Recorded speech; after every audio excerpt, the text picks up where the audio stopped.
Right now on Fast Track, it's nearing President Daniels' last day as president. Here's some students say their goodbyes to President Daniels. Also, what is new winter flex term for Purdue? We investigate what exactly it could mean for students.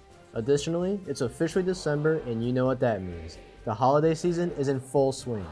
See the festive event Purdue Student Union Board put on in the PMU Wednesday night. Good afternoon, Boilers. It's Friday, December 2nd. I'm Rosie Liu. And I'm Jaden Rusi. This is officially the last month of President Daniels' tenure as president. And some breaking news coming in from this morning. The West Lafayette Board of Works has voted to rename State Street on campus in his honor. From Grant Street to US 231, the proposal would change that stretch to Mitch Daniels Boulevard. Reporter Jeff Murphy spoke to students about the end of the Daniels era, and they offered their goodbyes. Well, after 10 years of service, Mitch Daniels is stepping down from his position as Purdue's president. President Daniels has formed a strong bond with the Purdue community.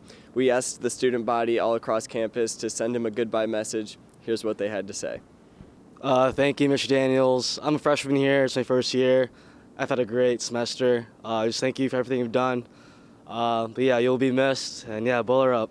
Thank you, Daniel, for being Purdue's president, and I hope you'll have a better future. And I will keep doing great work in Purdue. Thank you. Bye. Thank you so much, Ms. Daniels. I really appreciate all that you've done for myself and my entire family who's gone to Purdue. We really appreciate you, and we're going to miss you. Thank you. Thank you. Thank you. Bye. President Daniels may be stepping down as president, but he's not stepping away entirely. Daniels will remain as the chair of the Purdue Research Foundation in an unpaid, voluntary capacity. In this role, he will continue to support the ongoing economic development of Discovery Park and serve as a liaison to state government. The request for President Daniels to stay on as PRF chairman was a request of Purdue's incoming president, Dr. Meng Chang. Dr. Chang will officially take over on January 1st. The university said he has been preparing for his transition and focusing on his roles as executive vice president for strategic initiatives. Yeah, it's very humbling and very exciting for me to be going through the listening tours and listening sessions.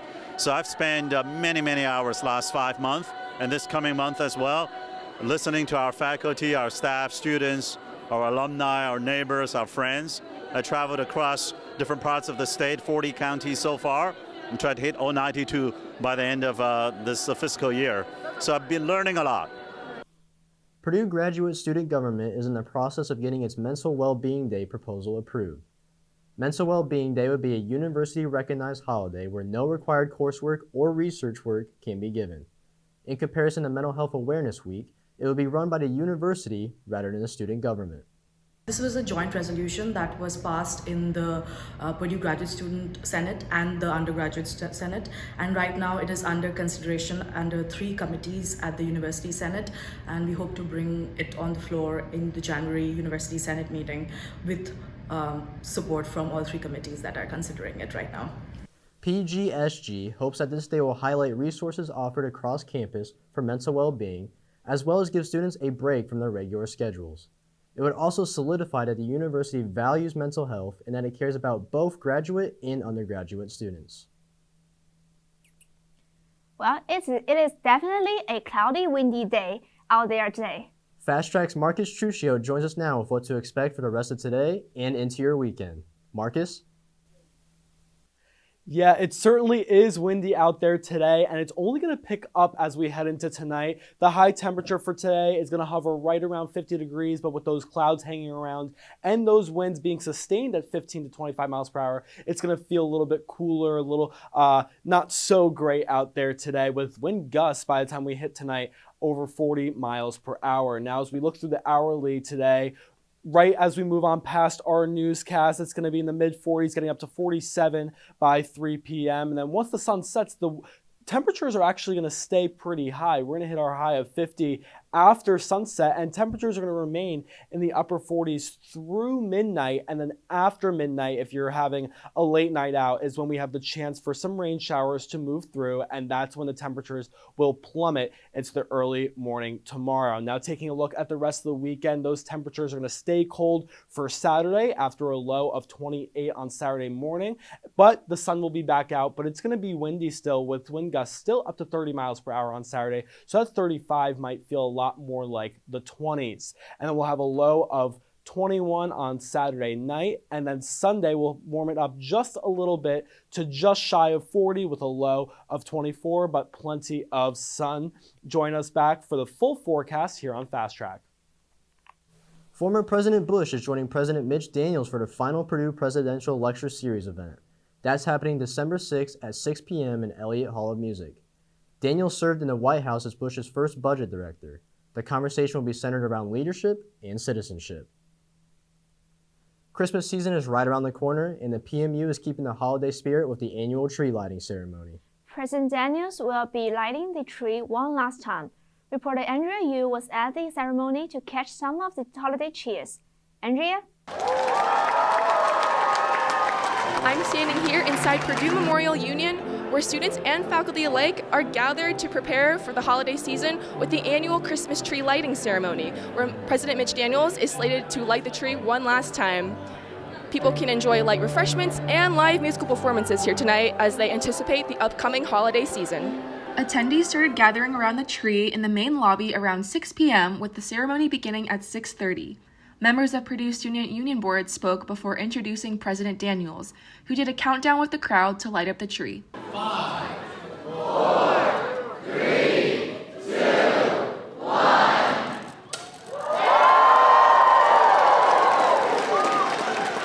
The massive tree took 30 minutes to haul inside earlier this week on Monday, with a team of people working to position and decorate it. With this being President Daniels' last lighting ceremony as president, President-elect Dr. Meng Chiang spoke on how he feels being next in line to light the tree. A very festive event. Great to see so many Boilermakers and neighbors here.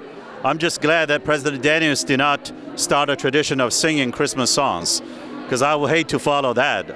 Students stopped by after classes to check out the festive event. Just to get into the festive spirit. It's almost December. Yeah, we wanted to see Mitch Daniels speak, and this tree is pretty big, so we wanted to see it get lit. Other activities of the night included petting a live reindeer and warming up with drinks right outside the lobby. With the PMU now spruced up for the holiday season, Boilermakers can easily get into the festive spirit. Reporting for Fast Track News, I'm Andrea Yu. Thanks, Andrea. Make sure to check out the tree and other festivities on the ground floor of the Union.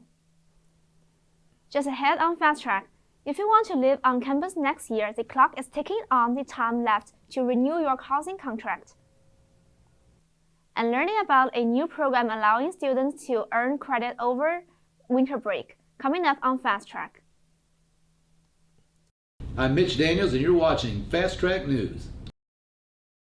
Hi there, my name is Vikram Jaithlak, and I'm the founder and president of the Purdue chapter of the University Blood Initiative. Over the past 2 years, we've been able to collect over 300 pints of blood to be donated to local hospitals, and you can be the next one to help out. I donate my blood at the University Blood Initiative. Hi, I just donated blood through the University Blood Initiative. Hi, I just donated blood through the University Blood Initiative at Purdue. Alright, I donated my blood through the University Blood Initiative at Purdue. And I donated my blood at University Blood Initiative at Purdue. Being involved in the 3-year program at Purdue made it easier to say to myself I could get done in 3 years. The 3-year program helped save me a ton of money. In not completing my 4th year, I would save around $30,000. It will give you an advantage, if anything. Doing the 3-year program at Purdue has shown me that I have motivation to do whatever it takes to get my degree. As Purdue's 2022 fall semester comes to a close, the cold weather is sweeping in, as well as a new academic program. The program aims to assist undergraduate students in gaining credit over a short period of time while studying abroad. Fast Track contributor Elisa White explains how the first Winter Flex term will work. In December of 2022, Purdue's first winter session will take place. But what is winter session? Winter session is an opportunity for undergraduate students to earn credit over winter break at an accelerated rate. Over 3 weeks, students may complete up to 3 credit hours during the winter session. Students have the options to do either asynchronous classes, study abroad, or study away. But for this upcoming winter session, only study abroad was offered. The asynchronous and study away options will be offered in the 2023 to 2024 term and thereafter. Purdue hopes that as the winter session grows, they will be able to offer more course options as well as study abroad options, seeing that they only have 3 available right now. Winter session's creation can be credited to many faculty, including Dr. John Gibson. Dr. Gibson serves as the Executive Director of Summer Session within the Office of Provost here at Purdue and shares the goals of winter session. So the goal of winter session is really to improve student success on campus. So if we have students that want to graduate a little faster, take some courses over 3 weeks, awesome. If we have students who might want to take some, maybe they're changing majors and they want to take a course, get it out of the way, still graduate in 4 years. I'd say the big goal for winter session is to improve student academic outcomes across campus. Although this program offers a great opportunity for students to get credit while saving money, many students have not yet heard about it. Shai Robinson, a junior at Purdue who studied abroad last summer, has suggestions on how to get the word out. I think by having advisors advocate for this program a little bit more when they're talking about plans and graduation might be really beneficial. Using marketing, promoting it on their website and also on social media, on Instagram, just kind of understanding what's new. As more students learn about winter session, Purdue hopes they will take advantage of this opportunity to not only study abroad, but gain credit in the process. The first ever winter session will take place this December and will hopefully gain enough traction to lead to the expansion of next year's session. Students who are interested in learning about the program should visit the Office of the Provost website to look more into their options and what would work for them. Reporting from West Lafayette for Purdue University, I'm Melissa White. Boiler up and hammer down. Purdue is excited to see how this winter session goes and will be sharing more information about what the next winter session will look like following the first session. And a reminder to students who are living on campus, the deadline for contract renewal is December 20th. Changes to your contract is available until February 28th of next year. More information on contract renewal can be found at housing.purdue.edu/contract renewal. Coming up after the break, meteorologist Marcus Truccio joins us again for an extended outlook for next week's weather. Yes, so after the break, we'll look at your full forecast, and it's starting to feel a lot more like winter. No more of those 60-degree days. We're going to be sticking kind of around average, and I'll talk a little bit more about that. Our next chance for precipitation is coming for early next week. I'll talk about that, and the Big Ten championship forecast down in Indianapolis. You're watching Fast Track News.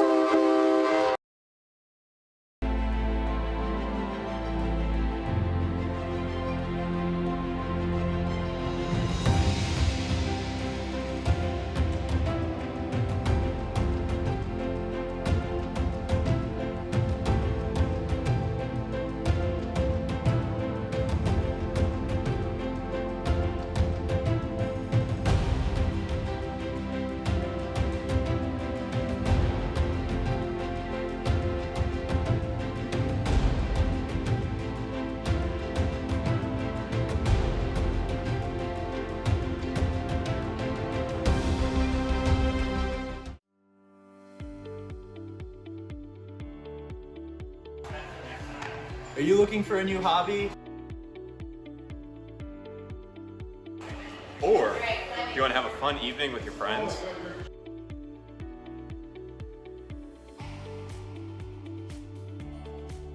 Then come climb to new heights at the Co-Rec Climbing Wall.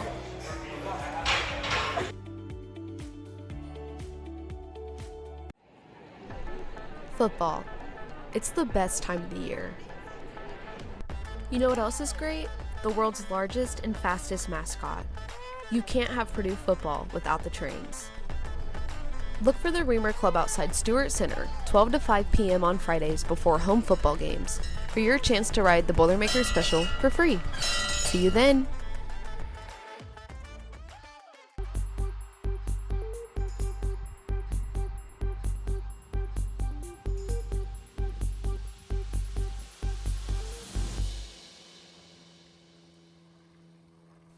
All right, I'm back here with your full forecast, and first I want to take a look at the big picture of what's going on around the whole country right now. And as you can see, the East Coast right now is dominated by high pressure, so pretty quiet over there today. And over on the West Coast, it's a different story. Right now, California and Nevada, they're kind of in between two systems right now, but they're getting a lot of much needed rain. This system came through yesterday, dumping feet of snow in the mountains, the Cascades, the Sierra Nevada, and you could see another system is working its way on the coast now. Now the skiers over in the Colorado Rockies and in Wyoming are enjoying their snow today, and this system is working towards us here in the Midwest. So right now we just have those clouds. It's very windy. When these bars over here are closer together, that's very windy conditions, so we have winds coming out of the south right now, but we might see some showers work their way in later tonight, which I'll talk about in just a little bit. So we have a very windy day today, sustained winds up to 25 miles per hour with gusts over 40, especially into the night tonight. And as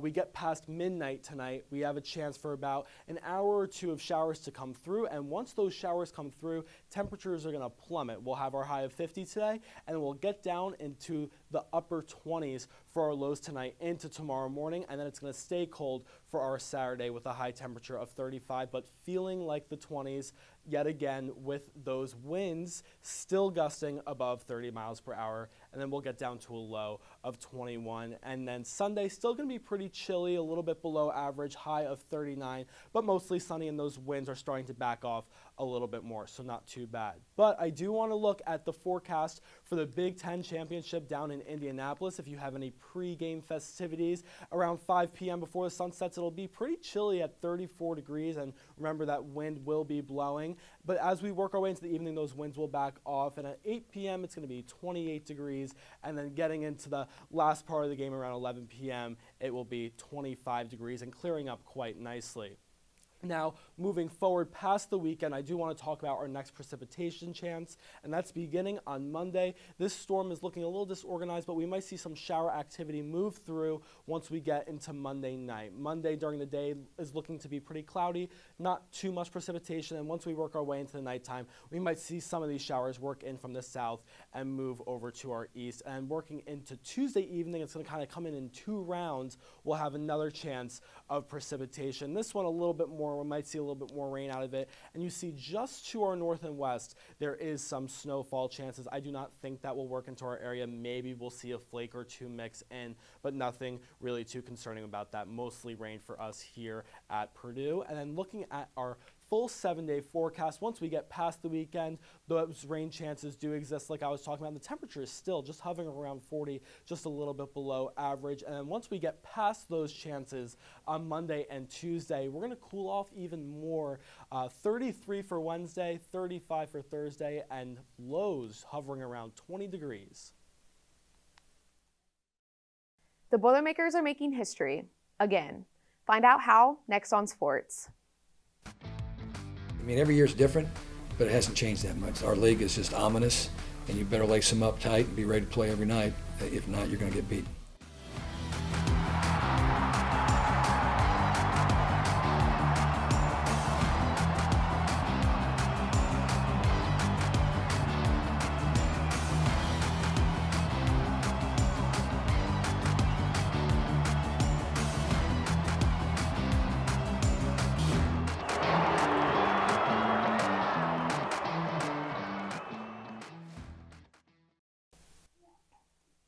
What an exciting past week it was to be a Boilermaker.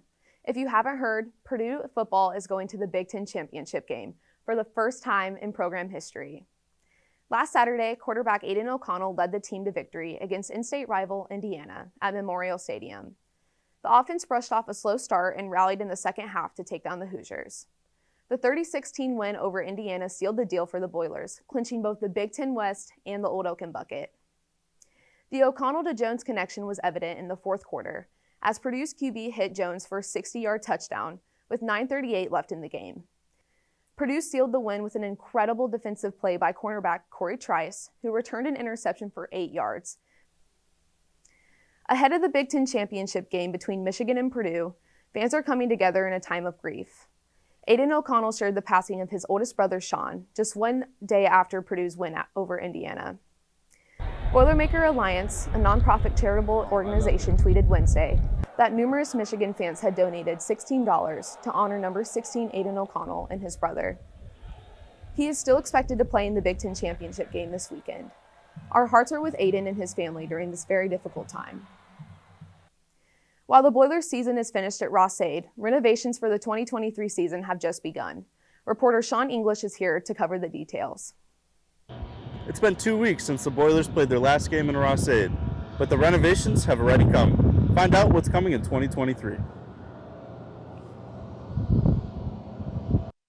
The Boilers may have played their last home game of the season, but Ross-Ade is home to hard work and grit for many more months. A major upgrade is underway in our beloved football stadium. The facility just recently added a new big screen in 2020, but we will be making more changes soon. The $45.4 million renovation is expected to be finished by our first home game next year. New features include a player entrance tunnel from the Kozich Football Performance Complex to Rorman Field, changing the team store to a student-athlete dining facility, and constructing a concourse connector and adding additional seating in the south end zone. More seating and a tunnel for the players to run out will increase the atmosphere for the students. We asked student Kevin Osario if he is excited for these changes. I'm really excited for Ross-Ade renovations because as of right now, Ross-Ade Stadium is just not cutting it, and we need at least $30 million worth of renovations to make it an exciting season next season. Like many, this campus is eagerly waiting to enter Ross-Ade next year and enjoy these new renovations for many years to come. Sean English, Fast Track News. Last Thursday, the men's basketball team traveled to Portland, Oregon for the opening round of the Phil Knight Legacy Tournament. The number 24 ranked Purdue closed an 80-68 victory over West Virginia. In the second round, Purdue easily handled 6th ranked Gonzaga. The final score was 84-66, advancing Purdue to Sunday's championship game against number 8 ranked Duke. Purdue is now 3-0 all-time against Gonzaga. This was the first meeting since the 2000 Sweet 16, Mark Few's first season at Gonzaga. The Boilermakers finished the tournament strong, defeating Duke 75-56 in the championship. Purdue held Duke's offense to only 1 point in the final 9 minutes to seal the Blue Devils' fate. Fletcher Lawyer added 18 points, and Caleb First totaled 11 points and 10 rebounds. Zach Edey won the tournament's MVP honors by scoring more than 20 points in every game, totaling 68 points throughout the tournament. After defeating both Duke and Gonzaga by double digits, Purdue skyrocketed to number 5, moving up 19 spots in the polls. Purdue ended their coast-to-coast road trip with a 4-0 record after defeating Florida State in Tallahassee. Zach Edey led all scorers with 25 points, and the shortest player on the court, Braden Smith, put in great effort and led the Boilermakers with 9 rebounds. The team remains undefeated heading into the Big Ten season, opening against Minnesota at home on Sunday at 5 p.m. The Boiler Boys are explosive at number 5. Can they continue their hot streak? Last week, the women's basketball team traveled to Mexico for the 2022 Cancun Challenge. In their first game away from Mackey Arena, Purdue started the tourney off strong with an 85-63 win over Harvard. Purdue was able to hold Harvard to just 21 first-half points. Laisha Petrie led the team with 23 points on an efficient 9 for 14 shooting. Following their 22-point win over Harvard, the Boilers suffered their first loss of the season with a 1-point loss to Florida State. In their final game of the tourney, the Boilers rallied to pull off a 71-65 win over Oklahoma State. Petrie kept her double-figure scoring stretch alive, scoring a collective 58 points throughout the weekend. The ladies improved to 6-1 on the year and 2-1 in the Cancun Challenge. On Wednesday, the ladies hosted the first ever meeting between Purdue and Syracuse, defeating them 87-78. Petrie continued her hot streak with 31 points for a season high and added 7 rebounds. The team travels to Lansing Monday to face Michigan State at 7 p.m. The ladies of Holloway ended their regular season last Friday in a 5-set thriller loss to Penn State. With the result, Purdue closes the season with a 2010 11-9 Big Ten record. However, the postseason journey begins today at 4 p.m. in Louisville for the first round of the NCAA tournament in a rematch against Tennessee. Earlier this season, Purdue took down the Volunteers in 4 sets to win the Tennessee Classic tournament in Knoxville. Overall, Purdue's 8-1 against Tennessee. Will the Boilers remain in control? The winner is slated to play the winner of number 1 Louisville versus Samford tomorrow, Saturday at 6 p.m. With the team's bid, Purdue has made the NCAA tournament 24 times in program history, this season being the 8th consecutive year. 3 Boilermakers, Eva Hudson, Raven Colvin, and Maddie Skimmerhorn garnered all Big Ten honors this season. Eva Hudson was voted Big Ten Freshman of the Year, First Team All-Big Ten, and a unanimous All-Freshman Team honoree. Hudson is the second freshman in Boilermaker history to be named Freshman of the Year, including the first under Dave Shondel's guidance. Sophomore Raven Colvin and senior Maddie Skimmerhorn also earned second-team nods. Good luck to all of our Boilermaker teams this weekend. As the season comes to a close, don't be sad. Purdue is still going bowling, and the basketball boys are just getting started. Thank you for joining Fast Track this semester. This is Abby Plumbach signing off. You're watching Fast Track News.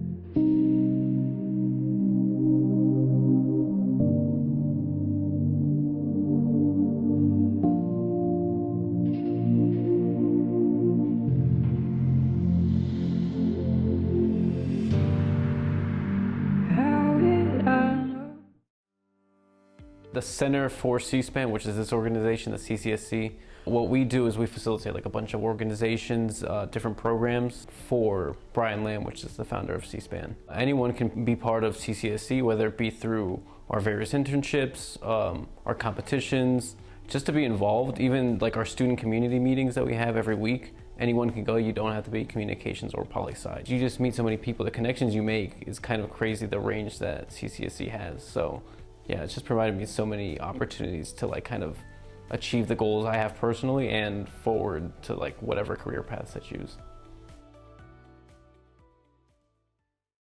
Stay tuned for Watching Washington, a new production from the Brian Lamb School of Communication.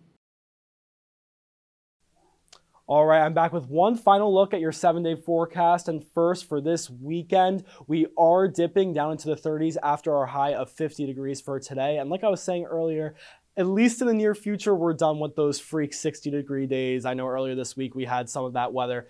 Not in the foreseeable future anymore. Saturday 35, Sunday 39, and then once we work into Monday and Tuesday of next week, we have a couple chances of precipitation. One wave coming through Monday evening and another through Tuesday afternoon into Tuesday evening as well. And then once we get past that precipitation, it's going to cool down even more for the end of next week with temperatures in the low to mid 30s. And low temperatures are hovering around 20 degrees. And Erin Isaacs joins us for her last time to talk about the social media moving forward. Hi, my name is Erin Isaacs, and I'm a social media director here at Fast Track. We are active with behind-the-scenes content and updates on Instagram, TikTok, Facebook, and YouTube, all at Purdue Fast Track News. Just as a reminder, we will be dark during winter break, but don't worry, we'll be back in the studio in the spring, giving you shows every week. That's all for this week's and this semester edition of Fast Track News. It has been an interesting and news-filled semester. We won't have any shows over the winter break, but stay tuned to next semester, boys. With that being said, have a great weekend and a great holiday break. I'm Jaden Rusi. And I'm Rosie Liu. Thank you for watching.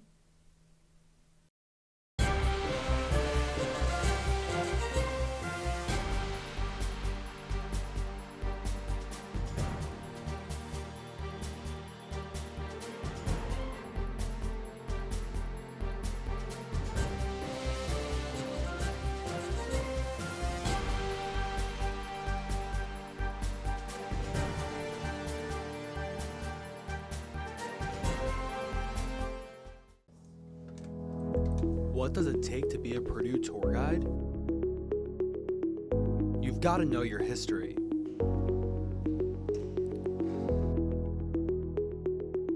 You have to know your facts.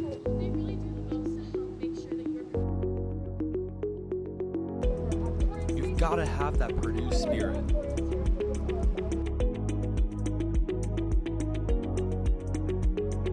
And you have to walk backwards.